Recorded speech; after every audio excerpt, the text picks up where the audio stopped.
কেন পারবে না? কোন জায়গা বলেছে কুরবানি দিতে পারবে না? কে বলেছে? কে বলেছে কুরবানি দিতে পারবে না?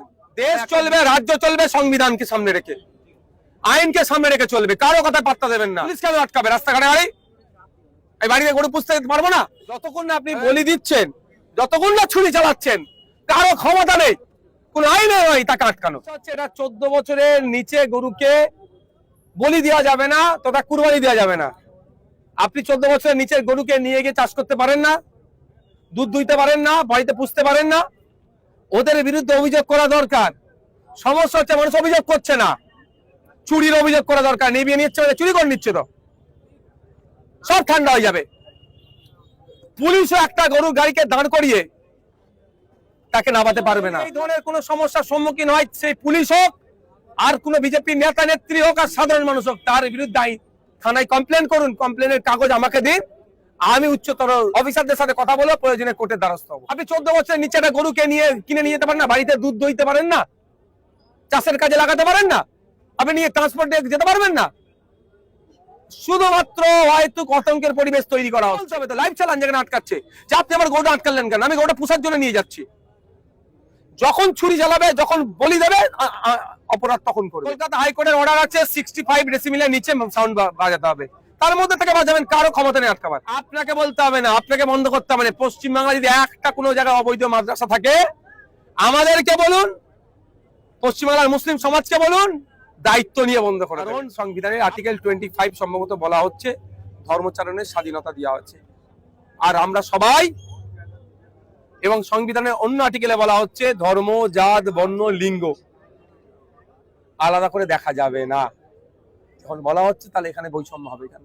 চ্যালেঞ্জ করবো সেখানে। মমতা ব্যানার্জি মুখ্যমন্ত্রীর চেয়ার থেকে নেমে গেছে বলে কিনা দায়িত্ব শেষ হয়ে গেল? একটা শব্দ খরচ করছে না কেন এগুলো নিয়ে? সব নওশাদকে বলতে হবে, সব বামেদেরকে বলতে হবে, সব আইএসএফকে বলতে হবে। হ্যাঁ বলবো, কিন্তু যারা এখনো পর্যন্ত ভাবছে মমতা ব্যানার্জি তাকে উদ্ধার করবে, তাদের কাছে আমার প্রশ্ন রাখলো, তাহলে মমতা ব্যানার্জি একটু কিছু বলুক।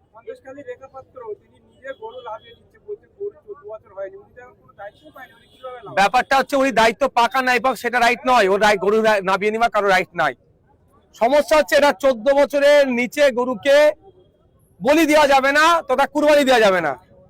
আপনি 14 বছরের নিচের গরুকে নিয়ে গিয়ে চাষ করতে পারেন না, দুধ দুইতে পারেন না, বাড়িতে পুষতে পারেন না।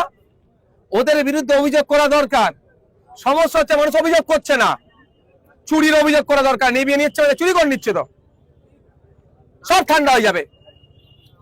পুলিশও একটা গরুর গাড়িকে দাঁড় করিয়ে তাকে নামাতে পারবে না। হ্যাঁ, 14 বছরের নিচে কোন গরুকে যদি জবা করে বলি দেয়, কুরবানি দেয়, তাহলে আইনত অপরাধ করলো। সে অপরাধের আপনারা দেখেছেন কাগজ সার্কুলেট হচ্ছে, 6 মাস জেল বা জরিমানা বা দুটি হতে পারে, অর্থাৎ জামিনযোগ্য। যখন বলি দিল, যখন জবা করলো, তখন অপরাধটা করলো।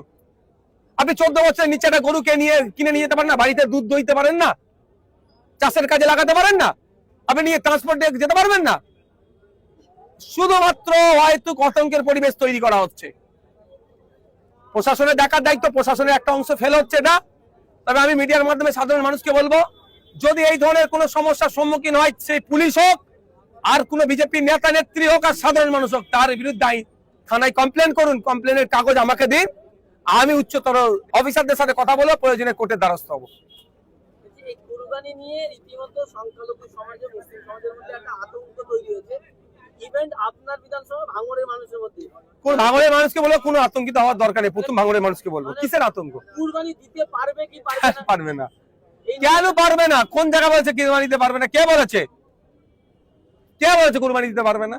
হ্যাঁ, একটা নিয়ম আছে, নিয়মে এখন মেলাজেলা আপনি আমি আবদ্ধ। এবারে এই নিয়মটাকে ভাঙতে হবে, গণতান্ত্রিক প্রক্রিয়ায় কি করতে হবে তার জন্য চ্যালেঞ্জিং জায়গা, শর্ট পিরিয়ড। এখন যেটা আছে তার বাইরে আপনি আমি যেতে পারবেন না। কিন্তু আমি কি বললাম, 14 বছরের নিচের কোন পশু যেটা নির্ধারিত করা আছে, তার বাইরে যতক্ষণ না আপনি বলি দিচ্ছেন, যতক্ষণ না ছুরি চালাচ্ছেন, কারো ক্ষমতা নেই, কোন আইনে নয় তাকে আটকানো। এটা বুঝতে পারছে না কেন সাধারণ মানুষ? সবটা বলে দিতে হবে আমাকে নাকি? পুলিশ কেন আটকাবে রাস্তাঘাটে? গাড়ি এই বাড়িতে গরু পুষতে পারবো না? গরুর দুধ খেয়ে আমি আমার শরীর স্বাস্থ্য ভালো থাকবে, বা দুধ বিক্রি করার জন্য আমি খাটাল থেকে একটা গরু কিনে নিয়ে যেতে পারবো না? কথা বলতে হবে তো। লাইভ চালান যেখানে আটকাচ্ছে, যে আপনি আমার গরুটা আটকালেন কেন? আমি গরুটা পুষার জন্য নিয়ে যাচ্ছি। যখন ছুরি চালাবে, যখন বলি দেবে, অপরাধ তখন করবে, 14 বছরের নিচে হলে।